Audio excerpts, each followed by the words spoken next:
Can I tell people that a print of this original painting is in the National Gallery of Canada? Listen to the story. It's a technicality. You decide.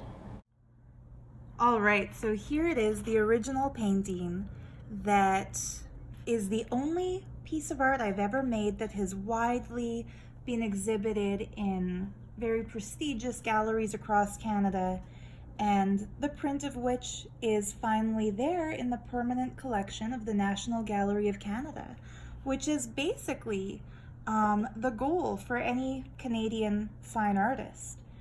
However, don't get too excited for me just yet, because I think it's debatable whether or not this even really counts as having a piece in the permanent collection of the National Gallery of Canada.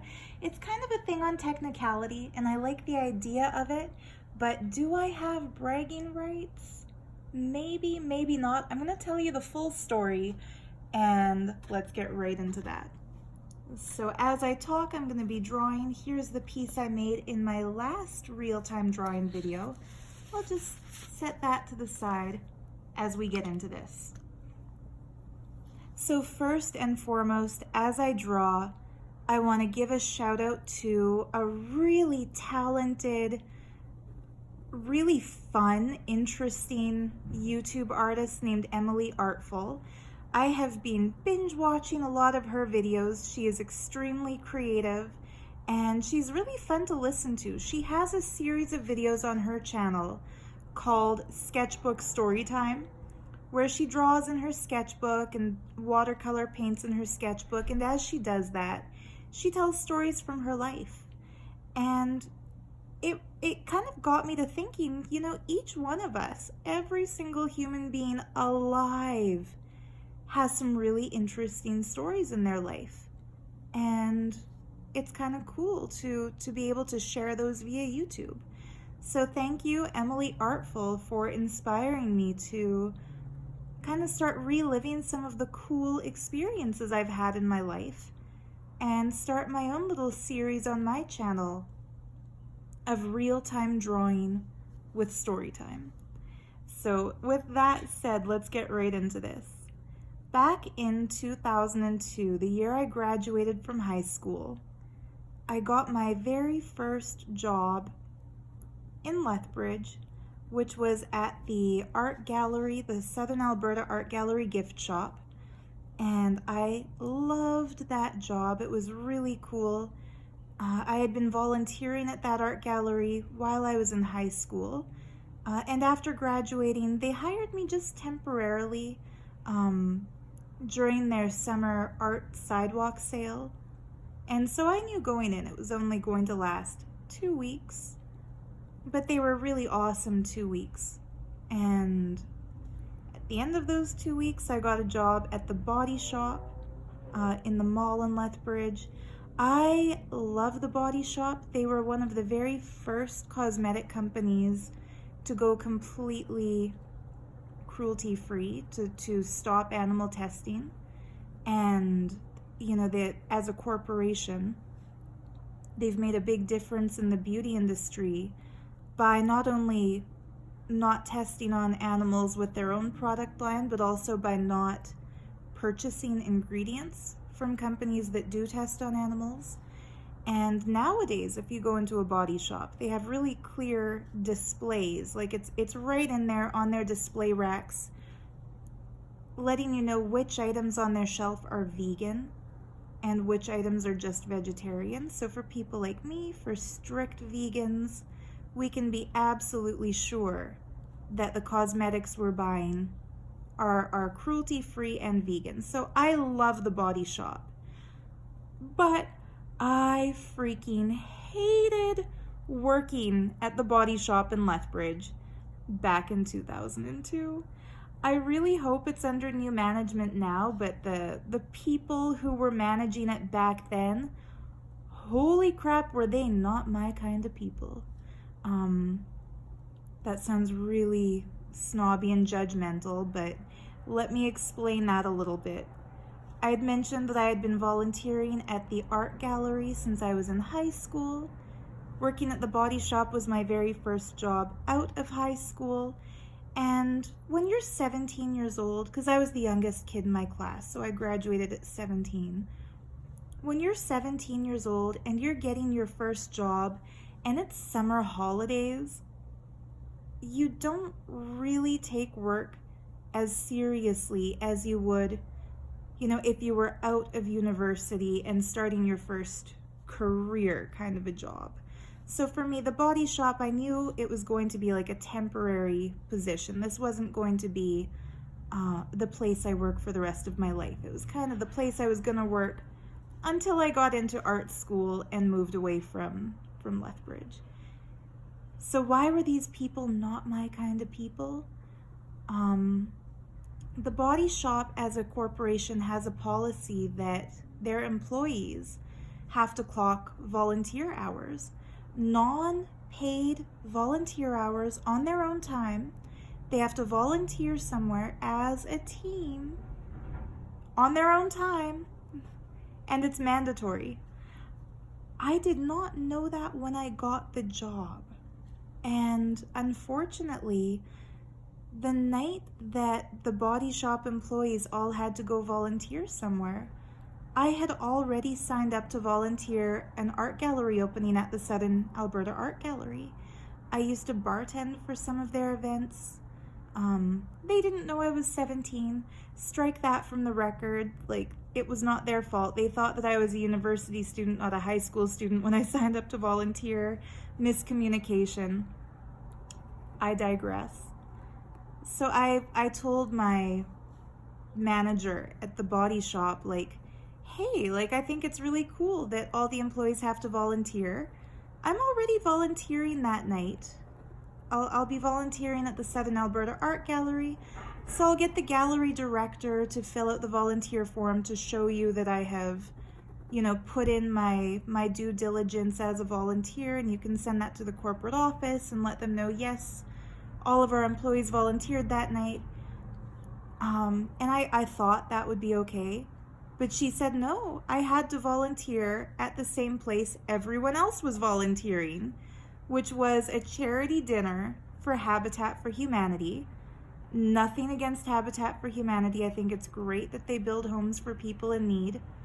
But the volunteer work that they had us do was wash dishes.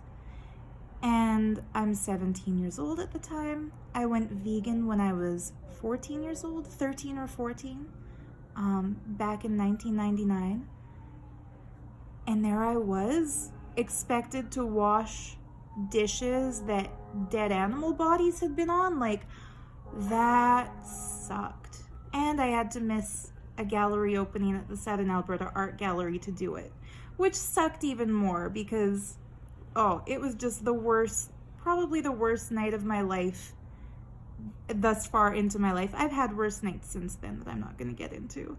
But up till then, that was the worst night of my life. Washing dishes that had animal corpses on them, missing a gallery opening, not getting paid for it, but having it be a mandatory part of my job. I would like to think that in this day and age, in 2020, by now, hopefully the body shop company would never force a vegan employee to touch meat, because that kind of goes against everything that their company stands for. I don't think that this was a corporate decision, though. I think this was the local Lethbridge franchise owner, probably her thing. Stupid. If any of you know that lady, just let her know how stupid that was as a requirement for a vegan employee. Totally stupid. Anyhow, this is not the part of the story I wanted to tell. Let's get back to my painting, and the print of which is in the National Gallery. So just to set the tone, I was recently graduated from high school. I was working at the body shop, and very soon thereafter, I got fired from the body shop without reason. What's really funny is they had a sales chart on the back of the door tracking who had the highest sales, And 3 weeks in a row, I had the top sales for that little franchise. I sold more makeup than anybody else. That's where I learned to do kind of fancy makeup, for the record. In some of my videos, I do some kind of extreme eyeshadow, and I've even got a makeup tutorial up somewhere where I do a sparkly pink eyeshadow and lipstick look. I get a lot of requests for makeup tutorial videos, but as of now, the only thing that I have for filming is my iPhone. And so I don't think I'd be able to do a makeup tutorial justice because I can't get multiple angles. I can only film one angle at a time. And I don't really know how to do the close-ups or the editing work that a lot of those really talented makeup tutorial channels do. Anyhow, guys, I'm sorry. I'm one of those people that when I start talking, I get sidetracked a lot, so you can expect some twists and turns like that in this little story time video. But yeah, I got fired from the body shop. When I asked them why, they said that they just didn't actually need somebody to cover the hours that they had hired me for. It was just under the line of when you get a part-time job, if you've been at that job under a certain number of weeks, they can let you go without reason. So it was like 2 days short of that deadline. So they really let me go right under the wire. And then I got a job at a place that I loved working. It was called Too Hip For You. It was this cool little store in downtown Lethbridge in a historic building with apartments above it. It felt like a big city kind of a place, which I loved. And the owner of that shop was so cool. She actually knew my Uncle Keith because they had gone to university together, and the store sold things that were more inspiring. Like they sold, there was a really cool section of beads for making beaded jewelry. So they sold beads and wires and tools for jewelry making. That's where I first learned how to make jewelry, which is another thing that big part of my life now. Shout out to my own Etsy shop. A link in the video description. But yeah, I got a job at Too Hip For You, and my boss at that store was also an artist.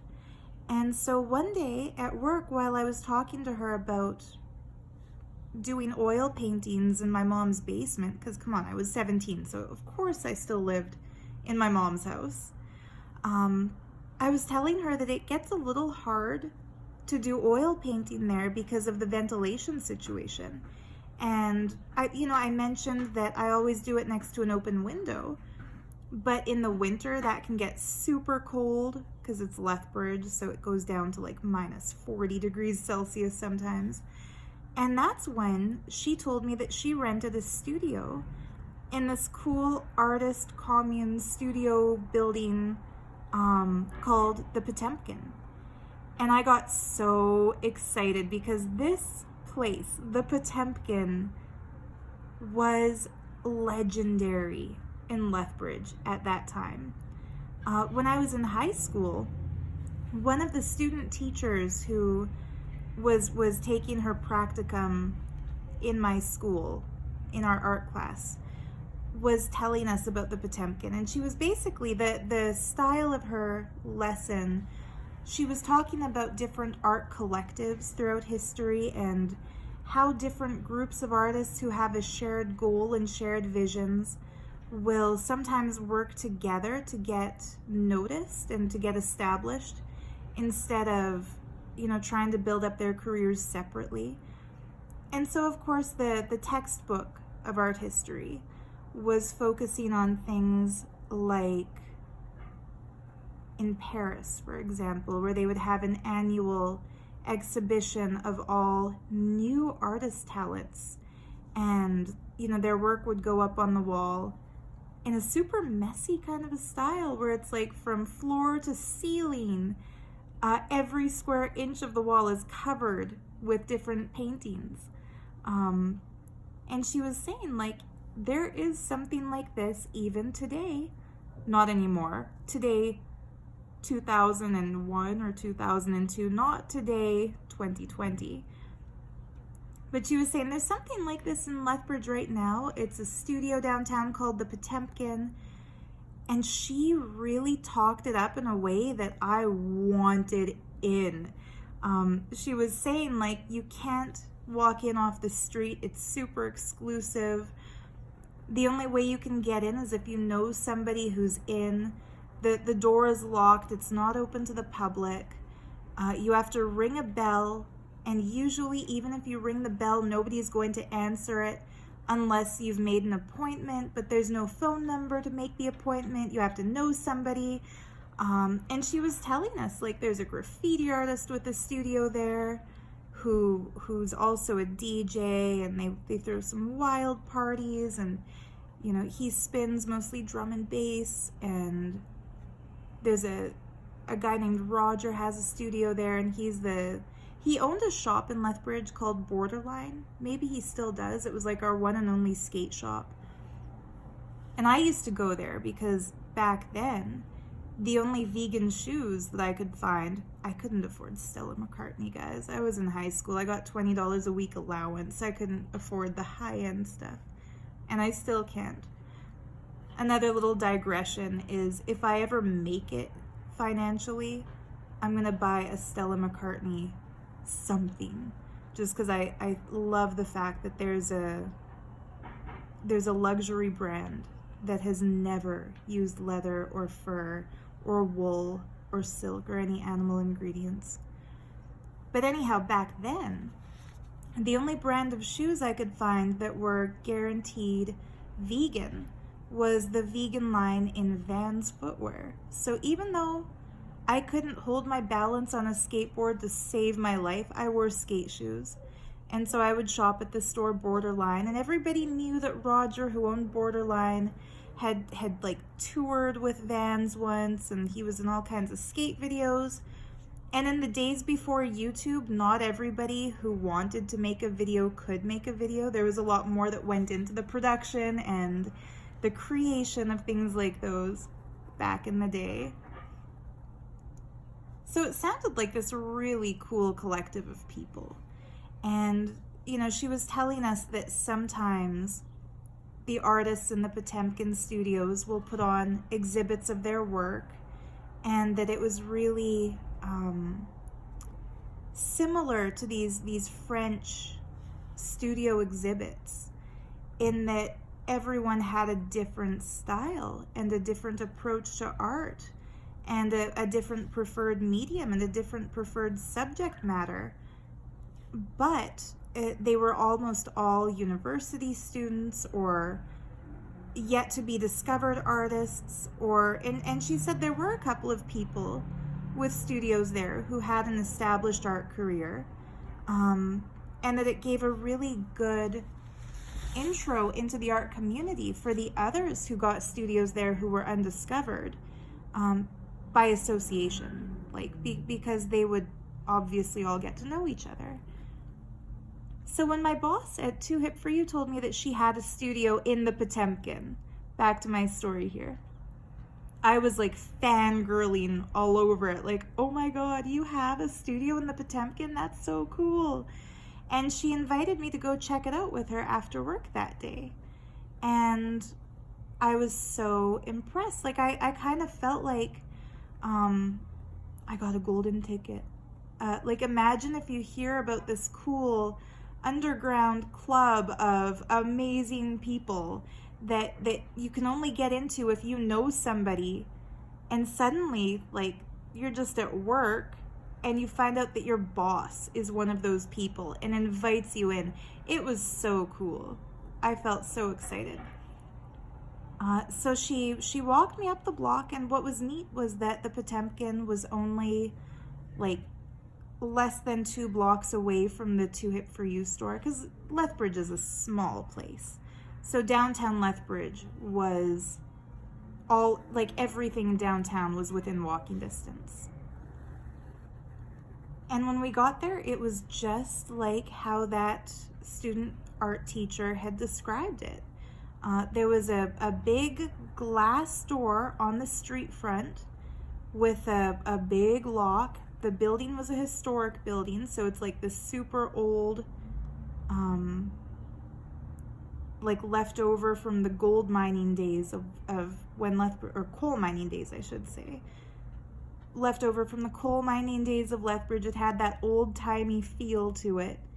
And when you went in the door, it didn't lead into anything on ground level. There was immediately a flight of stairs that you had to climb up to get into the main part of the studios of the building. And so at the top of the stairs, her studio was like the third door down in the main hallway.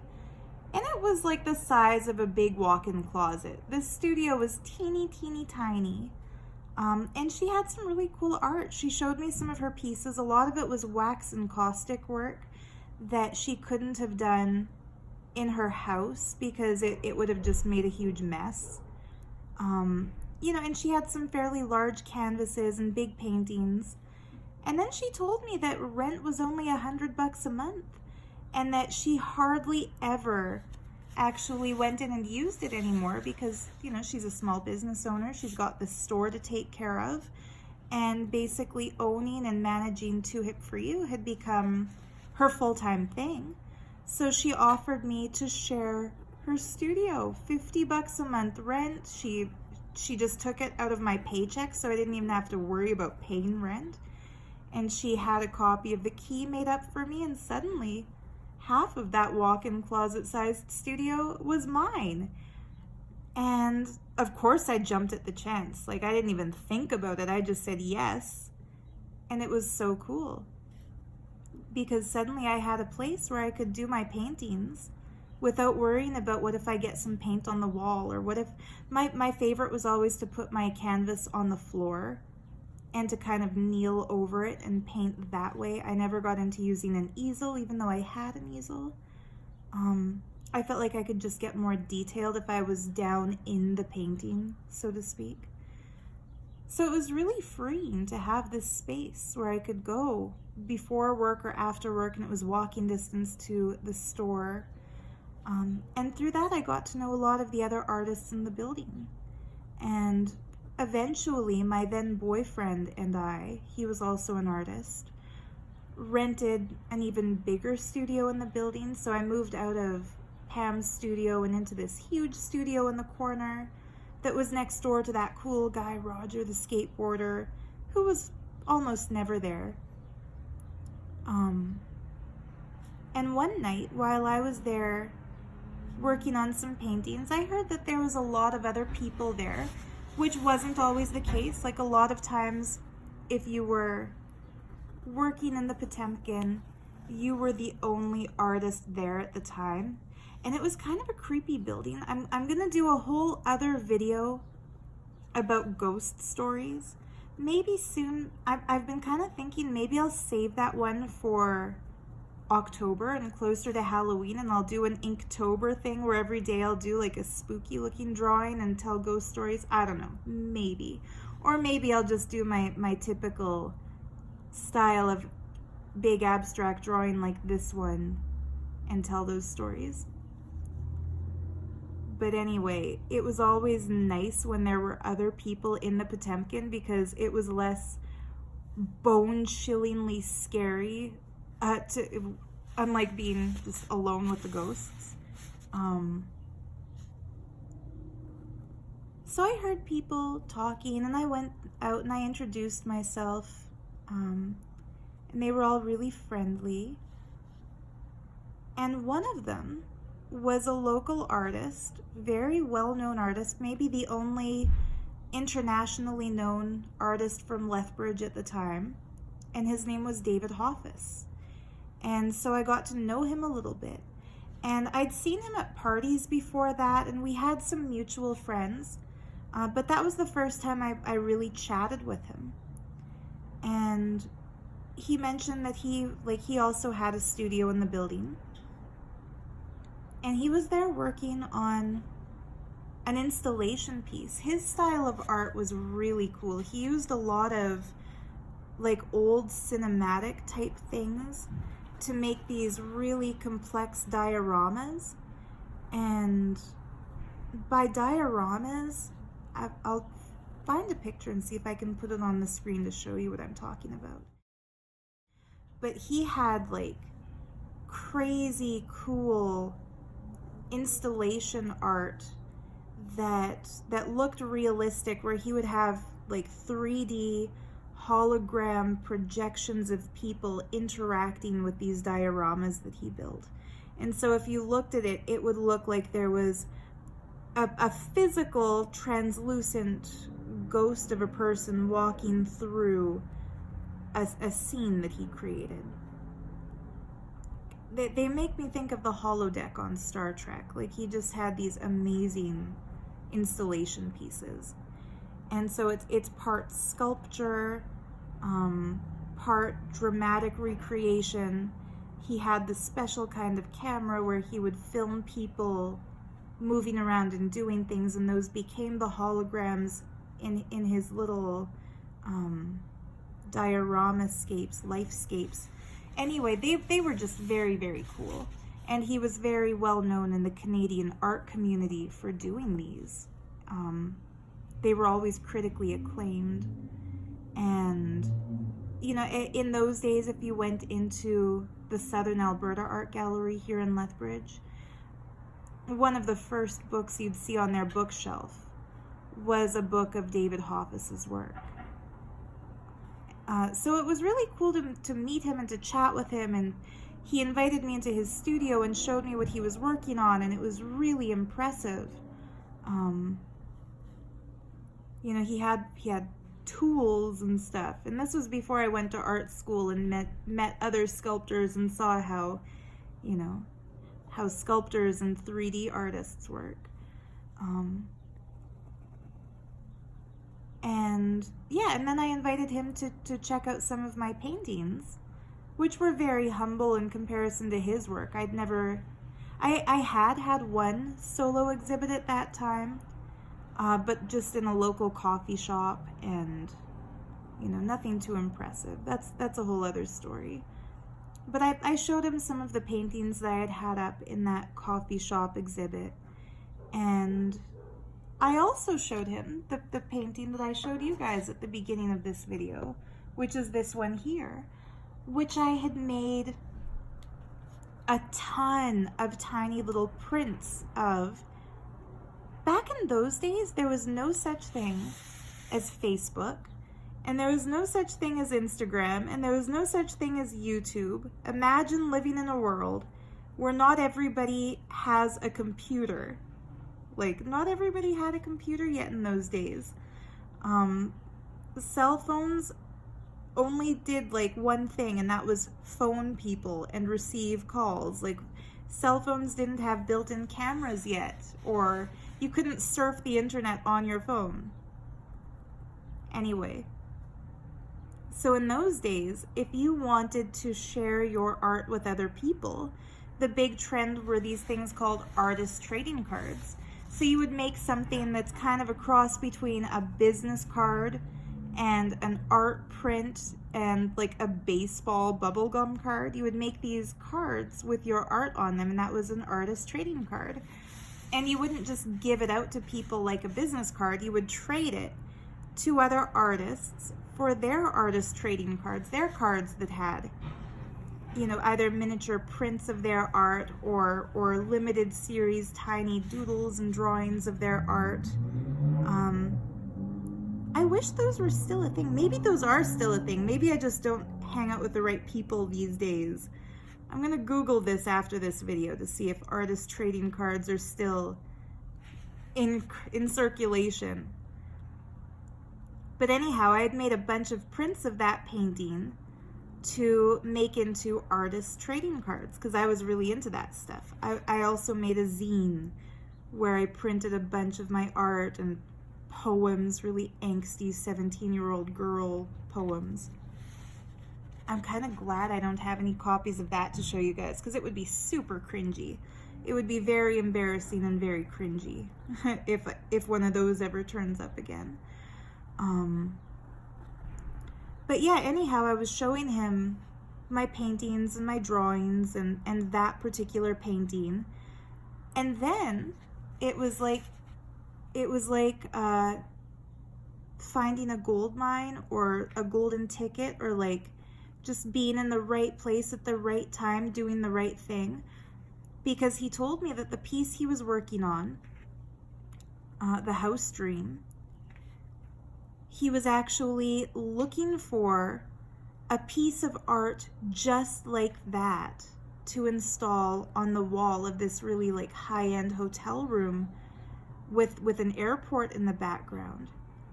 And that my little print, my little photocopied, my little color copied print of this piece, he said would be perfect for that installation. And so he asked if he could have one of those prints, and if I was okay with that, with him using it in his newest diorama. And of course I said yes. Like that was so cool. That was my first collaboration. And not really a collaboration. It was kind of like my stuff was like the doll furniture that he would find and use. But to me, it was akin to a collaboration with a really established artist and being a part of something. And I put a lot of work into it too, because he said that he didn't want it just as a rectangle on the wall. He wanted it kind of split into three, so it would look like 3 panels of art individually installed. Maybe I'll just pause right here and show you guys how it finally came together. Yeah, so here it is again. You saw this still earlier. This was the installation, and that triptych of paintings, or that trio of paintings on the left-hand side, that is the print of my painting split into 3. And like I said, you can see that there's a character kind of moving around in that ambient space. That character is holographic, so it's projected in a 3-dimensional way. The piece looks really, really cool. I'll put a link in the description if you want to check out the National Gallery description of the piece. So yeah, he went back to his studio and he sliced my little print into 3, and then he brought it back and asked me if I could color the edges, because a paper like this, it wasn't printed on paper this thick, but see that white edge there? See how it's like that?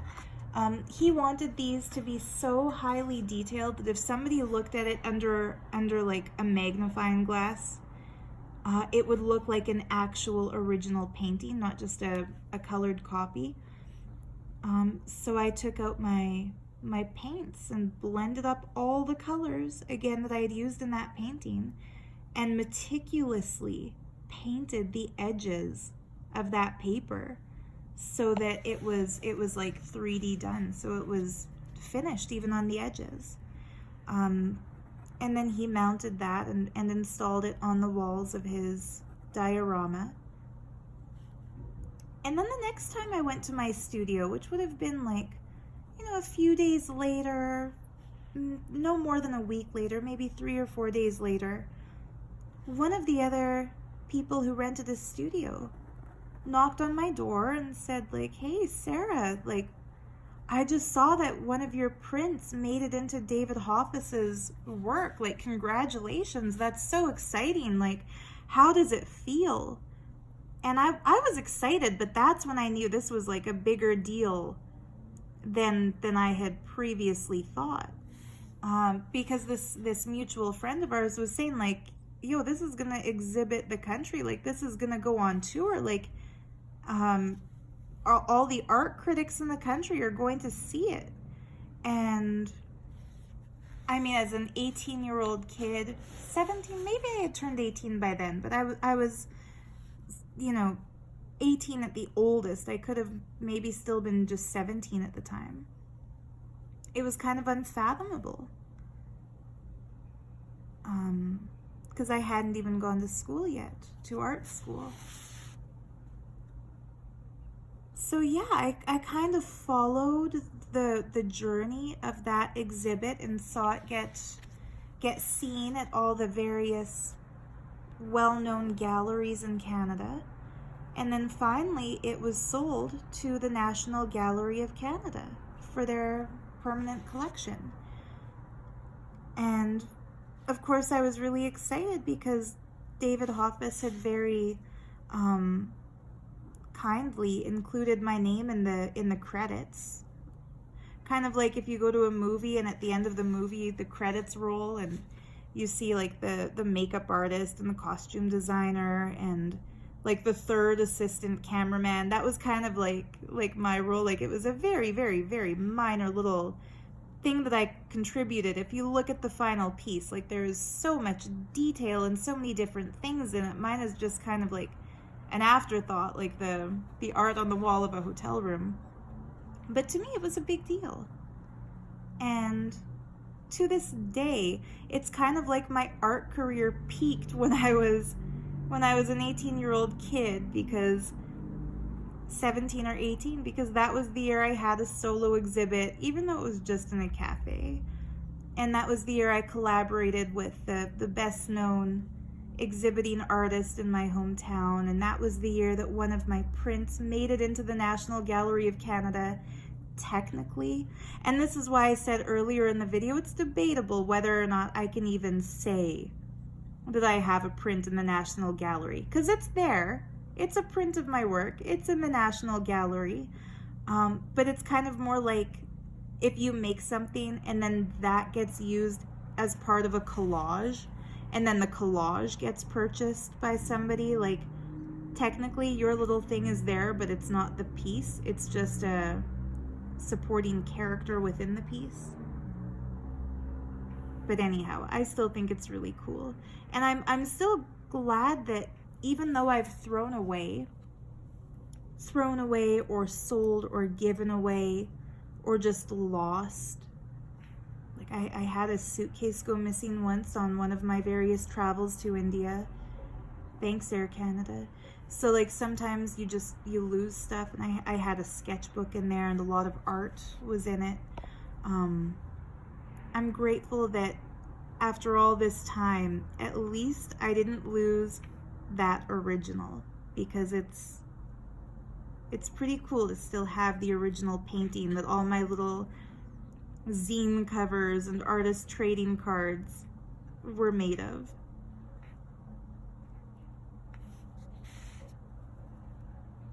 And there was other cool stuff that went down at that Potemkin studio. What's interesting is that it was only later in my life that I considered finding out what Potemkin means, and discovered that Potemkin was like a nobleman in the Russian court, and that he had been sent off to conquer a new land and to build a town. And I think it was in Greenland. And as propaganda, he named the place Greenland instead of Iceland, even though we all know Greenland is covered in ice. And when the queen, or the empress, or whatever, I'm sober as, like, I haven't had a drink in, I don't even know the last time I had a drink. I'm completely sober. I don't smoke pot. I don't smoke anything. I'm completely sober. However, me trying to tell you about Potemkin right now would kind of be like an episode of Drunk History, because I don't know the facts. I just know what I remember of the facts, which is not much. But basically, Potemkin had one job. He had to establish a new community in a place that's not very hospitable to a new community. And when the queen who gave him that task, who was also his lover, was going to be riding by to check out what he had done, he realized like he had to make it look like he was successful and prospering.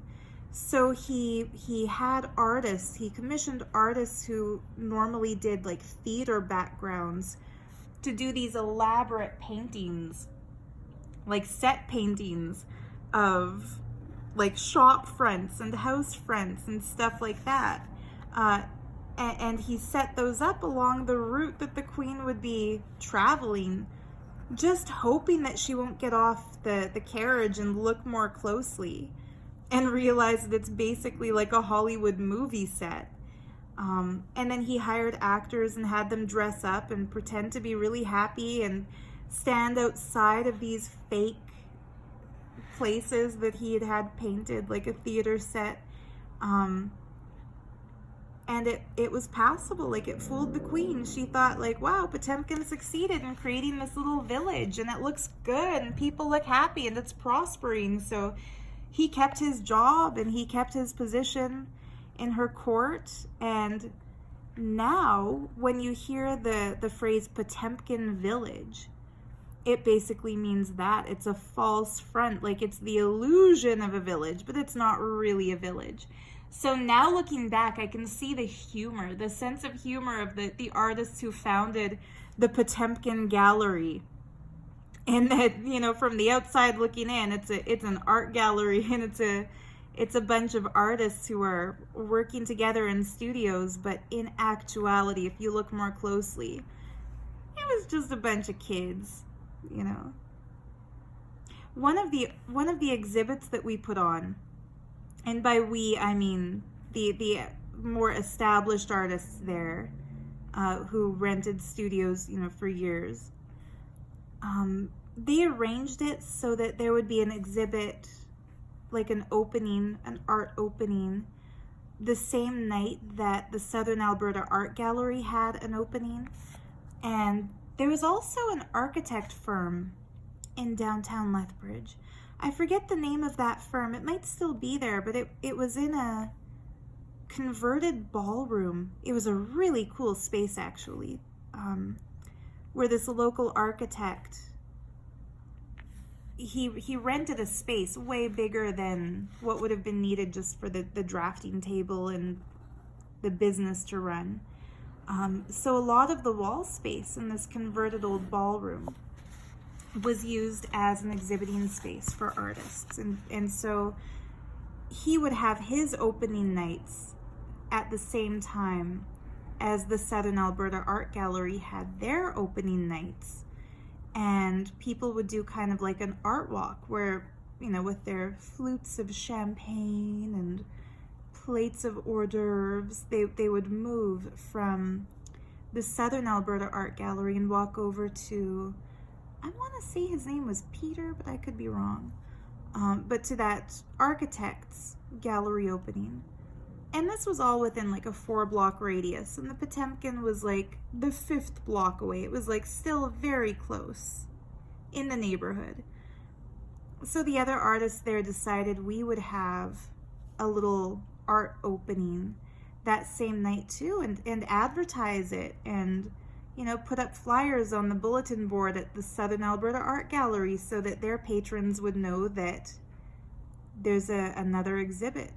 And so everyone who had a studio in the Potemkin was invited to contribute to this exhibit. And it was very low budget. Like, this was a low-key exhibit. This was like the most low-key exhibit imaginable. There was no curator. There was no submission requirement. There was no juried, there was no jury of artists deciding what makes it in. Like, just basically whatever you made in your studio in the Potemkin that you want to show to the public, you tack it up onto the wall outside of your studio however you want, with whatever you want. So that the wealthier, more established artists in the space framed their work and nailed it to the walls. And then the grubby kids like me used like green painter's tape and made it into little balls and stuck our work, stuck our drawings to the walls using tape. And that was okay. Somehow nobody told me not to do that. A lot of other artists also did that. Like, don't think I was the only one cheaping out and not framing my work and sticking it up with green painter's tape. There were a few of us in that boat. But anyhow, it was kind of like our gate crashing into the fine art community in Lethbridge. Like, none of us really considered this as a serious art opening, and none of us really expected critics to show up or, you know, curators from other galleries. Like, we didn't think this was going to be a big exhibit. For example, David Hoffus, it's not like the artists of his renown were putting things up in our Potemkin opening. I think he was touring at that time. Anyway. But my then boyfriend and the DJ down the hall, who was one of his good friends, they decided to really have some fun with this and to turn it into like a basher. Like, they invited a bunch of their friends who were like the local DJs and MCs, like local rappers and people, invited them to this opening more like it was a party than like it was an art opening. And one of those friends of his, really cool guy, I shouldn't just say his friends, they were also my friends, but they were his friends first. They were friends I only knew through that ex. One of them had come up to me earlier in the night and said, like, yo, did you ever watch Saturday Night Live? And like, that's like asking me, hey, do you ever breathe? Like, I freaking loved Saturday Night Live. I grew up on SNL. So of course I was like, yeah, like, I love Saturday Night Live. And he's like, you know that Chris Kattan and Will Ferrell sketch where they go out clubbing and just, they're awkward and they can't get any girls, but they try really hard? And I was like, you mean like what they made that movie A Night at the Roxbury out of? And he was like, you've seen it? And he got really excited.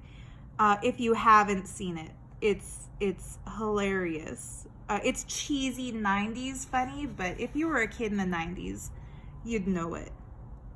The cheesy song and the way they bobbed their little heads. And one of the things that they would do in those Saturday Night Live sketches is these two lame club kid kind of guys would single out a girl that they were attracted to, try to dance with her, and then kind of just like, nowadays you'd call it like non-consensual. They would just non-consensually start dancing up on her and like bumping her between their two torsos would be the way to not get AdSense taken off this video.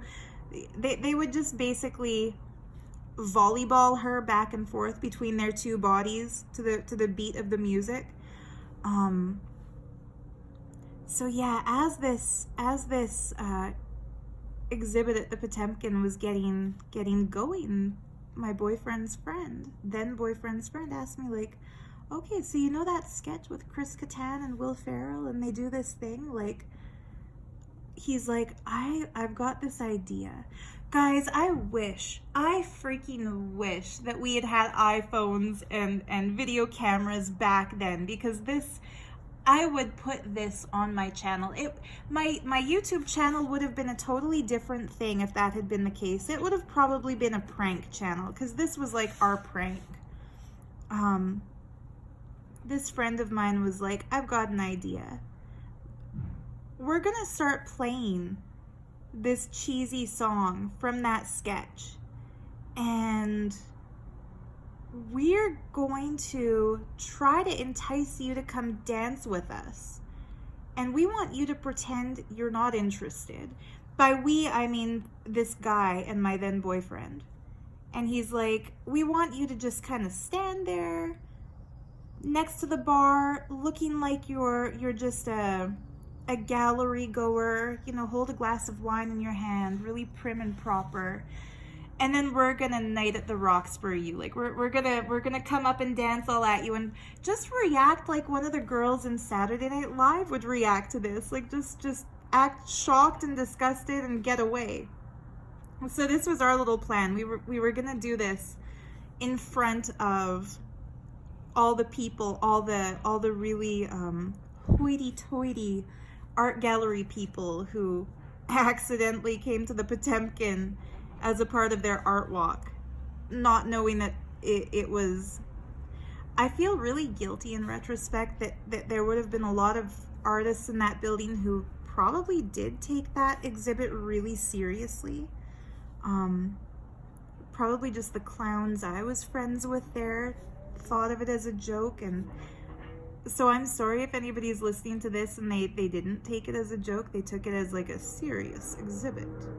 But yeah, what we didn't expect was that among the gallery patrons who migrated over from the Southern Alberta Art Gallery, and that architect gallery was going to be the mayor of the city of Lethbridge. And so before, like, it was too late to pull out, like it was happening, that stupid song, dun, dun, dun, dun, dun, dun, dun, dun, dun, dun, dun. You'd know the song if you heard it. I'll see if I can find it. I'll test my editing skills and see if I can add this little bit in, because it's so funny.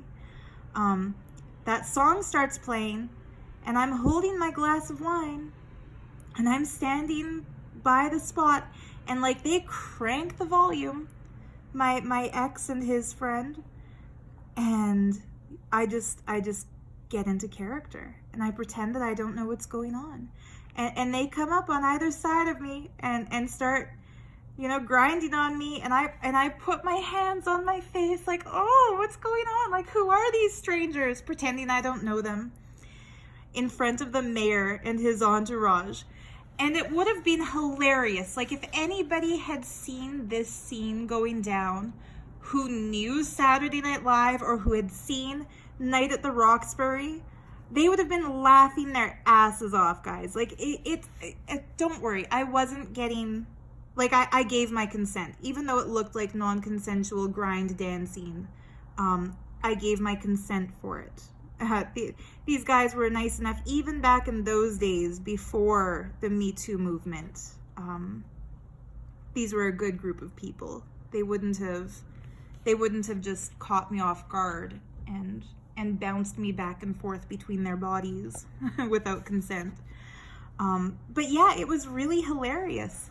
And it was almost even more hilarious because all the old people who were there had obviously never seen the sketch that we were imitating and had never seen Night at the Roxbury. So to them, it was just this weird, obnoxious club song suddenly got turned on and the volume got cranked, and then this poor girl is getting like practically like date raped in front of everybody in the form of a dance. And like I said, my then boyfriend's friend had told me, like, yeah, react like Sherry O'Terry or Anna Gasteyer in the sketch. Like, don't give it, don't let up that you're in on it.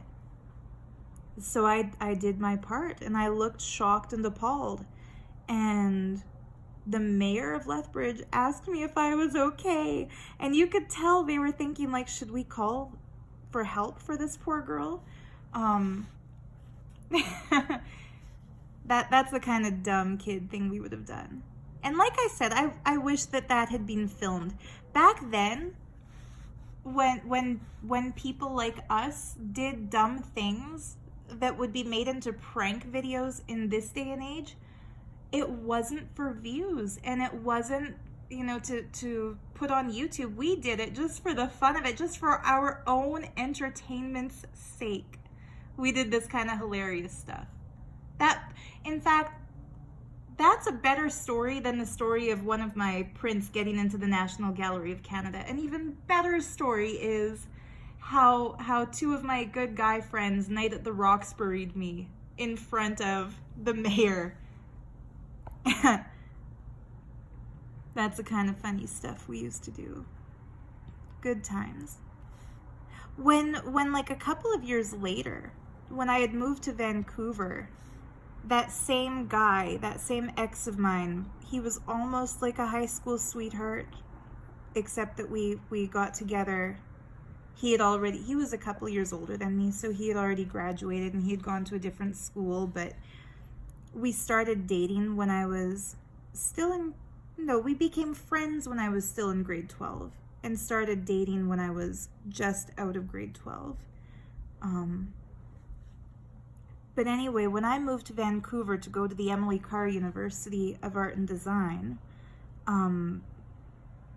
towards the end of my first year in Vancouver, he also moved out to Vancouver. And one night we went to a movie. I'll never forget, the movie we went to was Knocked Up. It was Knocked Up. And before the movie started, we had a beer at this pub in downtown Vancouver across from the movie theater.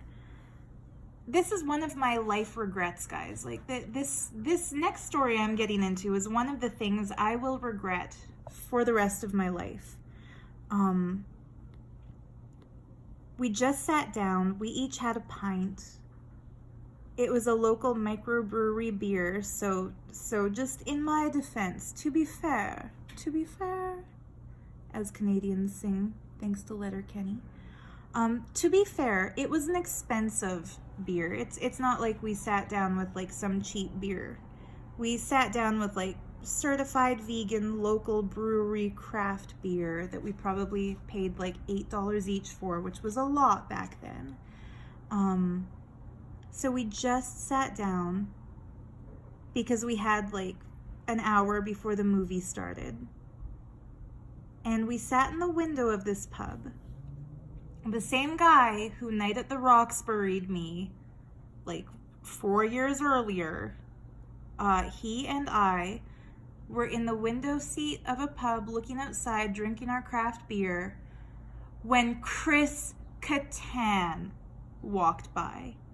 And like we were both like mid-sip, like I said, these were still full glasses of beer, so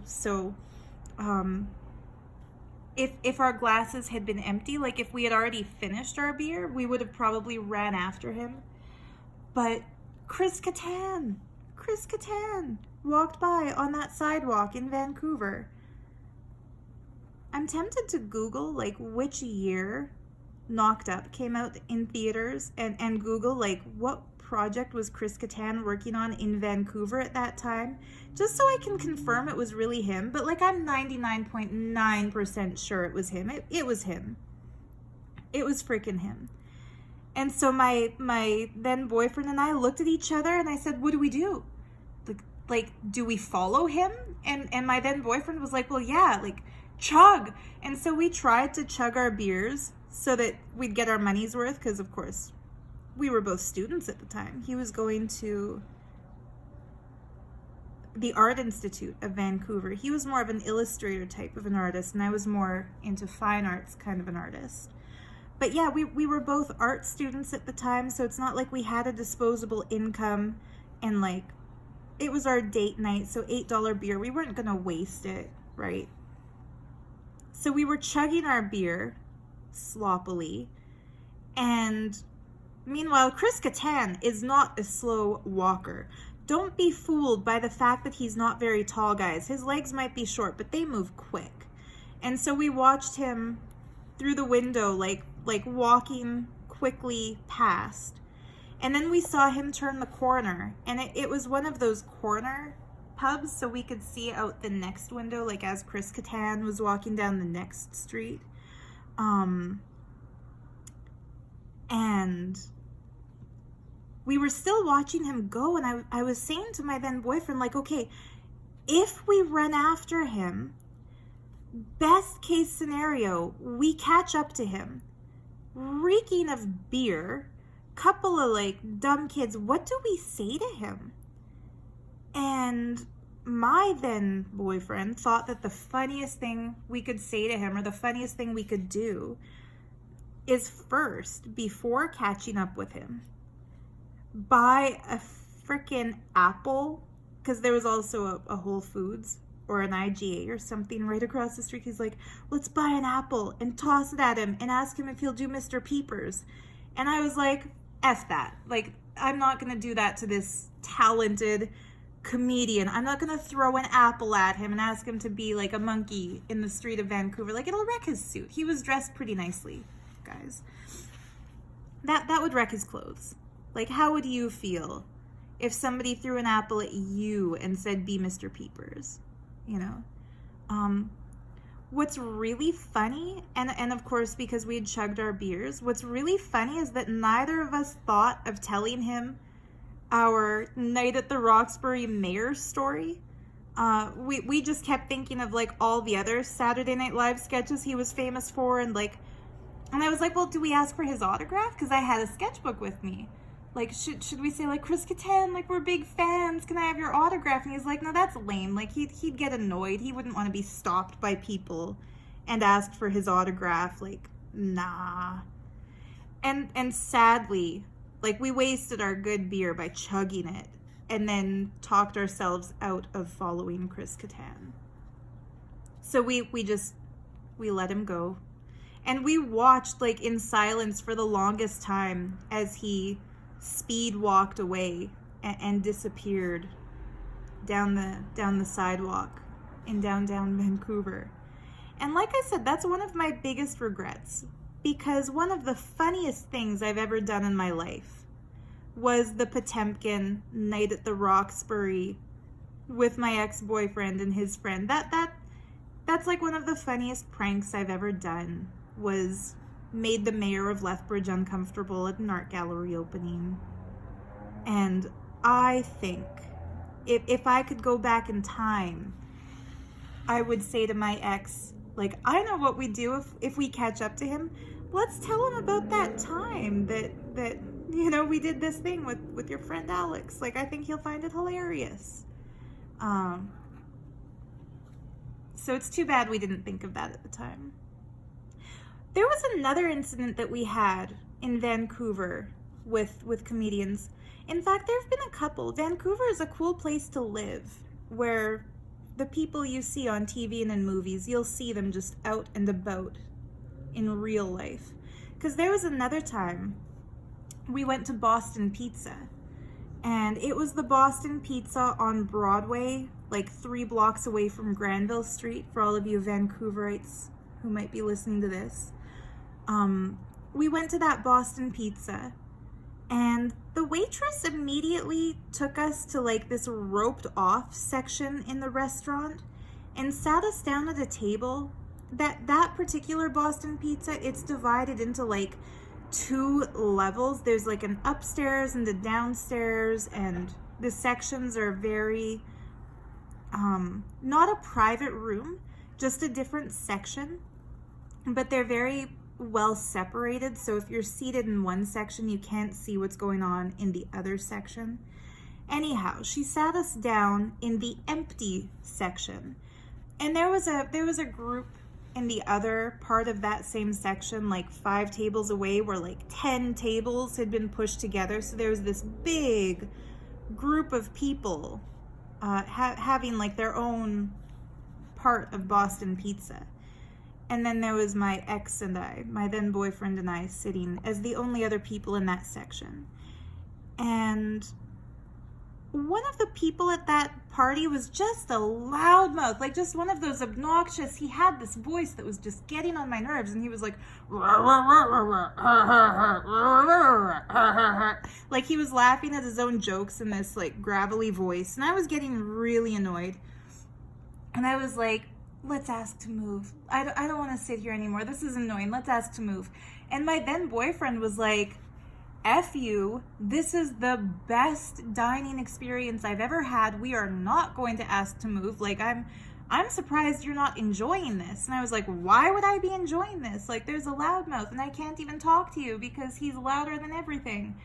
And my then boyfriend was just laughing at me, and he's like, listen carefully. Like, don't you recognize that voice? I had probably had a bad day at work or something, because I had a part-time job at DKNY, and people are dumb. If you work retail, you find out really quickly You might think you're a people person, but then you get a retail job and find out otherwise. So I probably had a bad day at work. Otherwise, I would have recognized that voice. But I listened for a few seconds and said, that's nobody I know. And he's like, oh no, you don't know him, but you would know him. And long story short, when I finally got up to walk over at my then boyfriend's urging, because I was like, I'm going to get up and tell him to shut up. And he's like, I dare you to. This is going to be great. Yes, go tell him to be quiet. So I got up and I started walking towards his table. And I locked eyes with the loudmouth. Like, I realized who it was. And it was Seth Rogan. And this would have been like a month after we saw Knocked Up. And like right after we had our missed chance to stalk Chris Kattan. And there we were, seated in the same section as Seth Rogan and his group of people having their pizza party. And I was so humiliated. Like, I was so embarrassed that I had been annoyed by him, because I loved his movies. He's a funny guy. So I just like really quickly like ran back to the table and sat down and like kind of kicked my ex under the table. Like, why didn't you tell me it was Seth Rogan? Like, I could have made an ass of myself if I had gone up and told him to be quiet. That would have been so embarrassing. And my ex was like, I was teaching you a lesson. And he said, the lesson is, the people that you think are the funniest on screen, you might also think are the most annoying in real life. So give everybody a chance. It was a good lesson, actually. You know, I grudgingly admit that for all the flaws that guy had, and he had many, as does everyone, like, he was right about that. He's like, don't get annoyed with people too quickly, because everybody who's a loudmouth laughing at their own jokes is just a funny person yet to be discovered. And he was right. And then of course, we did not go up to Seth Rogan's table and introduce ourselves, and I did not go up to his table and humiliate myself by asking him to keep it down. We're trying to have a meal here and you're being so loud. How can I enjoy my vegan pizza without any cheese when you're over here being so loud? Thank God I didn't do that. That would have been the worst. I would have gone down in history as like the lamest girl ever to go out for dinner and get seated close to a celebrity. That would have sucked. So thank you to my ex, if he ever sees this video. Thank you for that lesson, that life lesson. But yeah, there was another time we were out on the town in Vancouver. We were going out. It was a Friday night. A lot of the people from Lethbridge, this was kind of cool actually. There was a nightclub in downtown Vancouver called the Met. And a lot of the guys who would DJ there, and a lot of the guys who would hang out there, and girls, there was a female DJ too,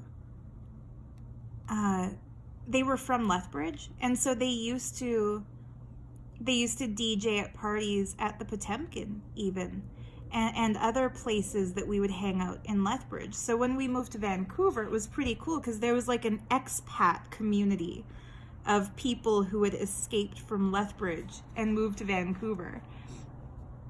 So we were out one Friday night when some of them were DJing at some event.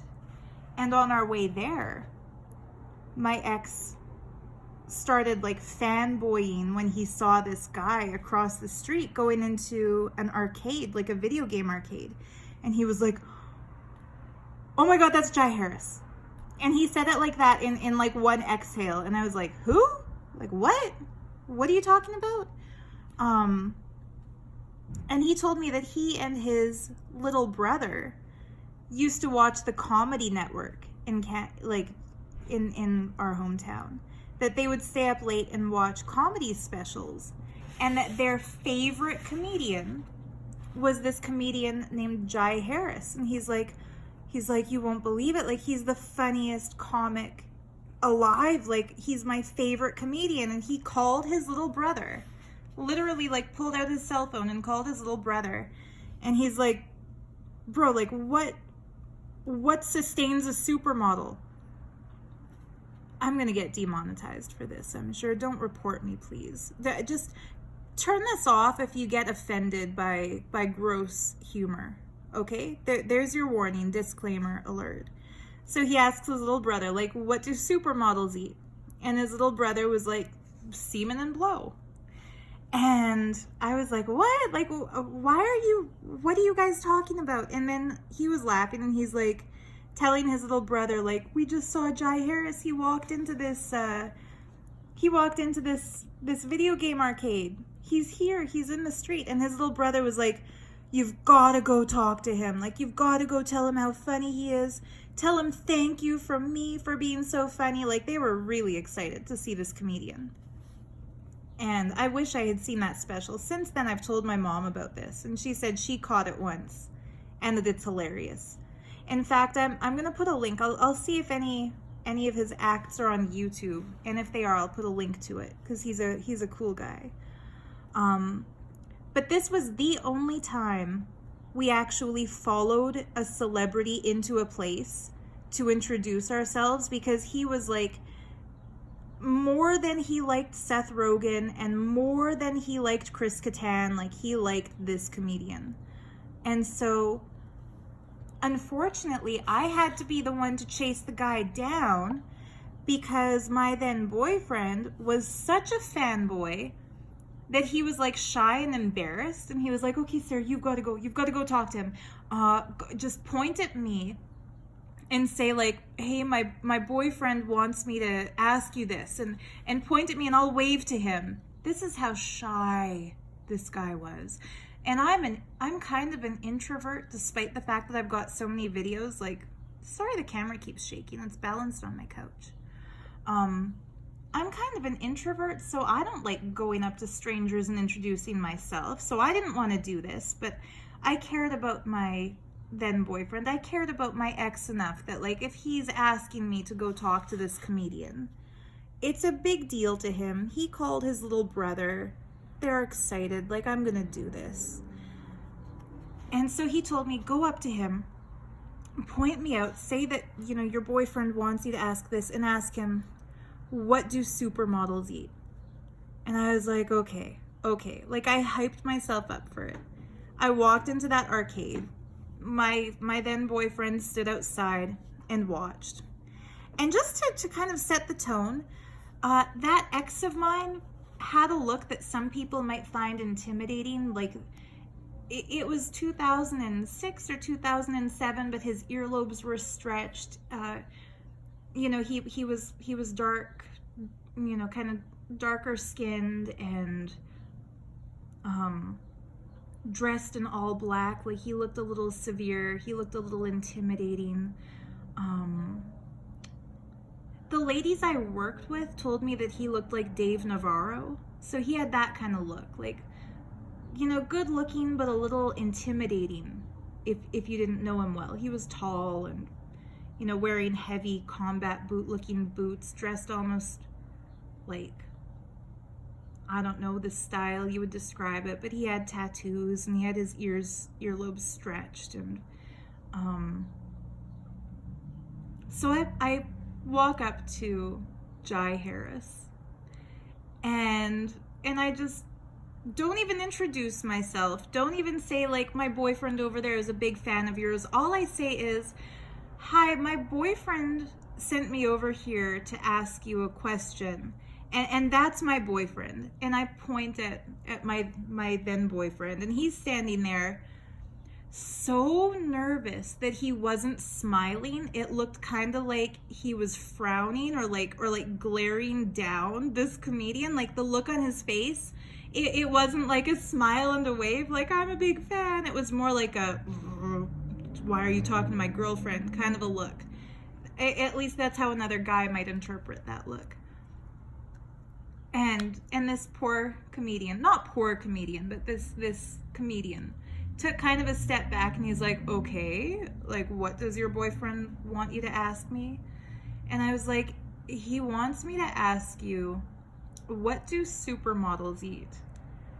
And then this comedian looks at the girl that he was with, and he laughed and let out like a sigh of relief, and he's like, oh, like pussy juice and cocaine. Like, he didn't say semen and blow the way he did in his special. He like customized it and started laughing, and said he knows who I am. He's like, he saw my comedy show, and I said, you are his all-time favorite comedian. He and his brother watched your special on the Comedy Network. He's a big fan, but he's kind of shy. That's why he sent me over to talk to you. And he's like, oh, like, get him over here. So I called my then boyfriend over, and you know, they did like the bro hug, like the little pat on the back, kind of a bro hug. And this very gracious comedian got us tickets. He copped us like free tickets to Yuck Yuck's Comedy Club the next time he was hosting. And we went, and it was pretty awesome. Like, we were his guests. It was so cool. And he gave a shout out to my ex and said, like, so something really scary happened to me the other night. Like, I was out in downtown Vancouver, and this girl comes up to me and points to this drug dealer looking boyfriend of hers and said he has a question for me. And he said that he thought in that moment that we were going to ask him to be like a drug mule or something. Like, the look on my ex's face was so intimidating, and just the look of the guy in general was so intimidating that he was sure something bad was going to happen. It wasn't the typical look of a fan meeting a comedian. Anyhow, that was a really cool thing. And what's really neat is that to this day, he's a Facebook friend of mine. And what I find so exciting is that he's vegan, and he's like an outspoken animal rights activist.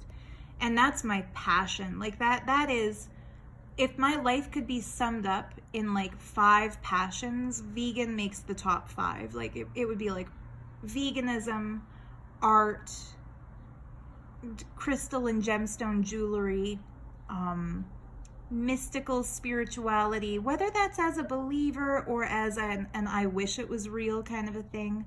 I just love spirituality and mystical stuff.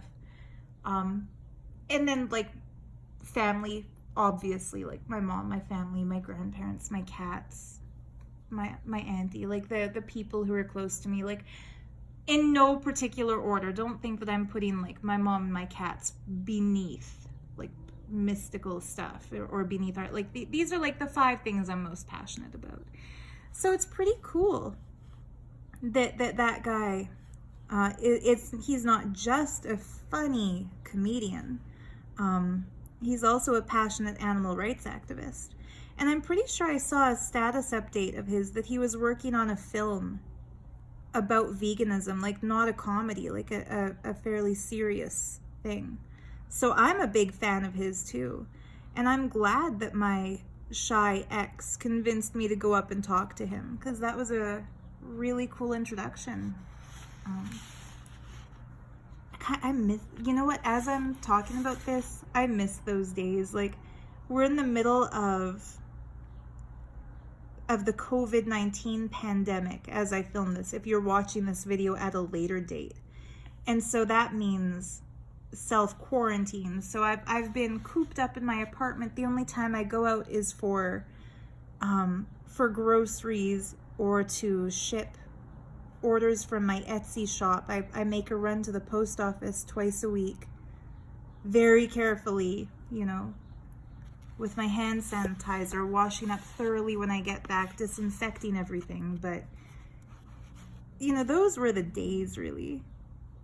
Remember the days, if you're seeing this as it's new, like, remember the days when you could go to a movie theater and not be afraid of contagion and of getting this terrible, highly lethal pandemic disease? Remember those days?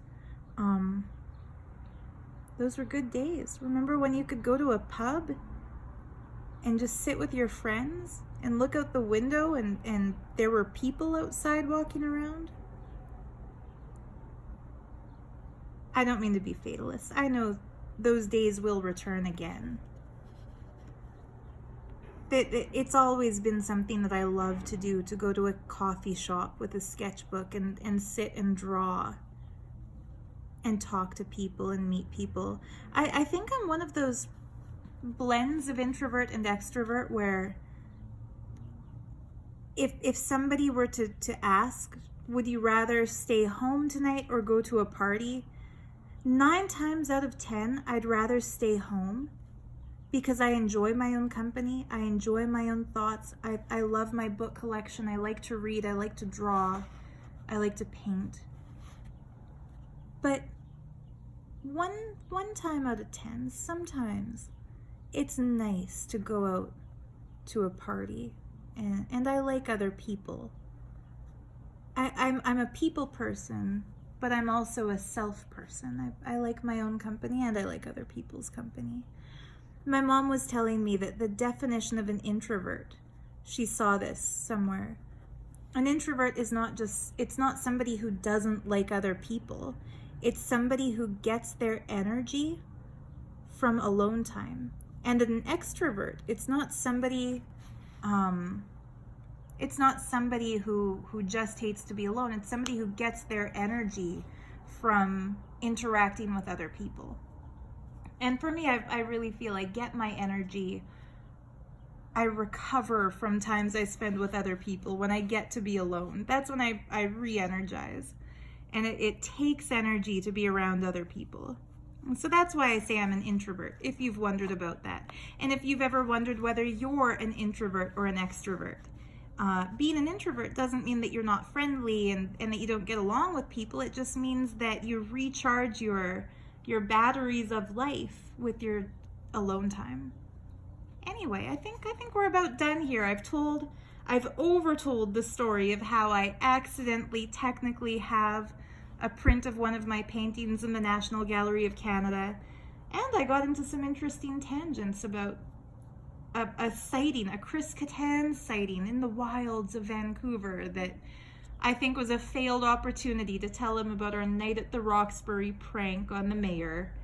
And that time Seth Rogan annoyed the hell out of me at Boston Pizza, and I was in the wrong. Like, how embarrassing is that?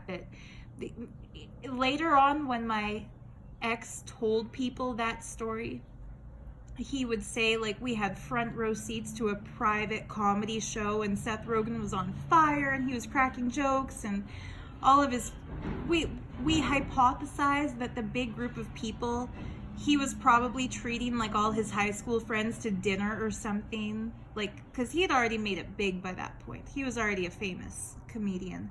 So we don't know. It could have been like the cast and crew of a movie. That was my guess. My ex's guess is no, it was probably like his buddies from high school. But whatever the case, I missed a gift of the universe to just enjoy him and his natural element being funny, and instead I carried the bad mood from my retail workday into dinner time and got annoyed. But like I said, the saving grace is at least I didn't march over to his table and tell him to shut up, because that would have sucked. That would have really sucked. I would hate to be that person. I was almost that person. I was that person in spirit, but thank God I wasn't that person in practice. And then, yeah, a really awesome Canadian comedian named Jai Harris. We scared him, but redeemed ourselves when he found out that my ex was just a big fan. And I'll put a link to, if he has a channel, I'm going to check it out. But yeah, if you're interested in animal rights activism, it's worth following him. Or if you just love hilarious comedy, it's worth following him. So yeah, that's it for this real-time drawing story time. I hope you enjoyed me rambling on about stuff that's happened in my life. Like I said, shout out to Emily Artful for inspiring me to start a series where I tell stories like she does while drawing. I'll put a link to her channel too if you're interested in her sketchbook story times that inspired this video. Thank you for tuning in. If you have any questions about any of this funny stuff I've shared, you're welcome to leave them in the comments below, or if you have anything that you'd like to hear stories about on my channel, leave them in the comments below. If you've watched over an hour of me drawing and babbling, then you have every right to request future video topics, and I will definitely answer your questions or make videos customized to your requests, because you're a trooper for listening to me for this long, and I'm so grateful. Thank you for liking and subscribing and commenting and sharing this video. I'm really loving this series of art-related videos on my channel, and I just hope I can rebuild an audience on YouTube to what it was before I kind of switched gears into the direction of art, because this is really something I enjoy more than what I used to make videos about. This is more authentically me. So if you're also into it, then from the bottom of my heart, thank you. I love you. I appreciate you. I'm so grateful. I wouldn't be making videos if it weren't for you, because why would I make a video and share it online if nobody was watching? So it's because of you that I do this, and like I said, from the bottom of my heart, thank you. We'll see you in the next video. Bye for now. As always, thank you to my patrons on Patreon for making this and all of my videos possible. A free downloadable image of this final drawing will be available exclusively to my patrons, and we have a monthly Zoom call where we do everything from artwork show and tell and kind of group fun critiques to Q&A sessions. If you'd like to support my channel and sponsor videos like this and be a part of that fun club, the link is in the description. See you next time.